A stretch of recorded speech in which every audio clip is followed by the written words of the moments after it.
Hi everyone, welcome to my kitchen. I'm Kathleen. Today we're going to make a delicious vegan sweet potato black bean quesadilla, and this is such an easy recipe. I know you're going to love it.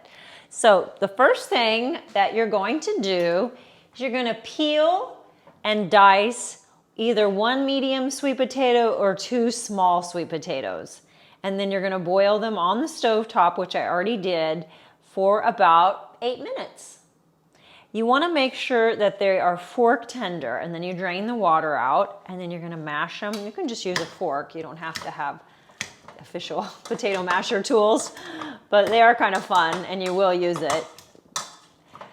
All right, so see how easy that is. I actually made a little extra in hopes that we'd have some leftovers for tomorrow lunch.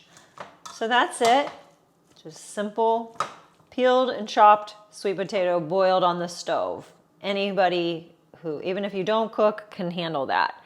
Then we're going to add in a can of black beans, and I show this a lot. I love Simple Truth Organic, 99 cents a can. If you buy a 4-pack, it's even less. So we're going to add in that black bean, and you could do a different bean if you like pinto beans, but we're actually going to add mashed pinto beans here in a second. So then we're going to add about 1/4 of a can of these Trader Joe's fat-free refried beans. These are our favorite beans. So every Friday night we have this little ritual.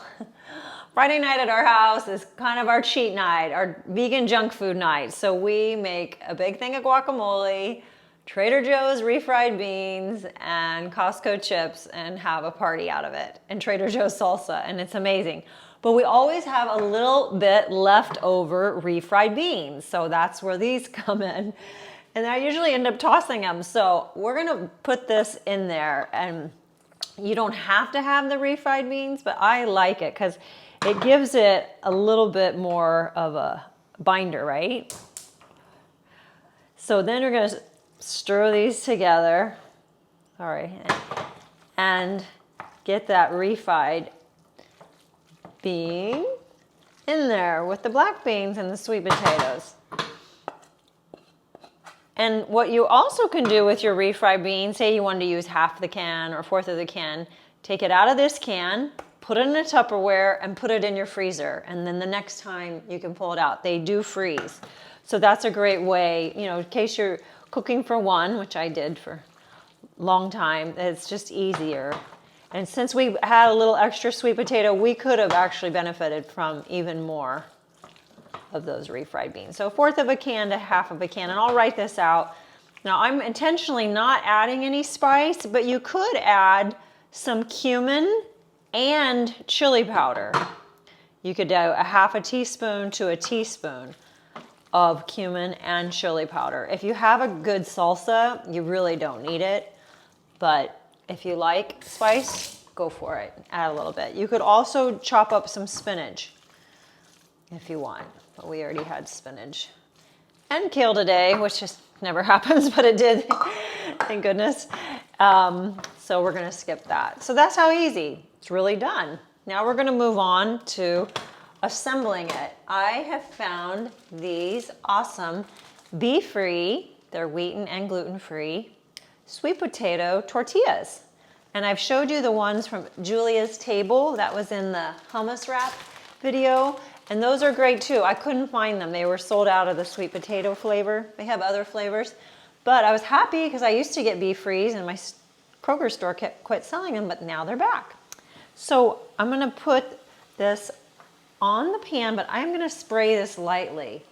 This is Simple Truth Organic extra virgin olive oil. And I normally don't use these sprays, so I'm just gonna use a little bit. Not too much. I'm gonna set this in the pan, or not, doesn't have to be. And I had the pan heating up already. So I'm just gonna fill 1/2 of it. And again, we could have benefited from using more refrieds. But at least they're in there and I didn't have to waste them. Okay. So you can put as much as you want. I'm trying to leave a little bit for Wade to have for his lunch tomorrow. So then you're just going to fold it in half. voila, got a little hot. And we're gonna let that sit. Usually needs to sit about 3 to 5 minutes to get it a little bit browned up. So let's let that brown for a bit and I'll come back and see you in a minute. Okay, we're back and I've been browning each side of the quesadilla for about 3 minutes. Just depends how hot your pan is. You can warm it up before you put it in there, and then I'm gonna move it over here because it's very, very hot. And then I just like to, well, first, yeah, we'll go ahead and cut it in half. And then you can top it with, this is some leftover guac that we had, and this recipe is on my channel already for guacamole. It is truly the easiest. It's just avocado, onions, and some lemon juice. You can just give it a little dollop, and if you're like, Kathleen, that's too much cooking, I completely get it. I've been there, I was there forever. So you could just put some avocado slices on it, just as yummy. Maybe not quite, but almost. And then top it with your favorite salsa. And my favorite salsa is this Trader Joe's mild pico de gallo salsa. But it's because it is our favorite, it is gone. So I have this awesome Sprouts cilantro lime salsa. And this actually lasts longer because it's not fresh like the other one. And then you can just top it with a dollop of your favorite salsa, or no salsa, or no guac. Again, you can always make it your own, and that's the fun part of cooking that I used to be afraid of, and now I embrace it. So there you go. Excuse me. Sweet potato, black bean quesadillas. So easy, and the best part is absolutely delicious if you love vegan Mexican food, which usually everybody does. So thank you so much for joining me. If you liked the video, please click like and subscribe and ring the bell. And as always, thank you for saving animals with your food choices. Have a great week.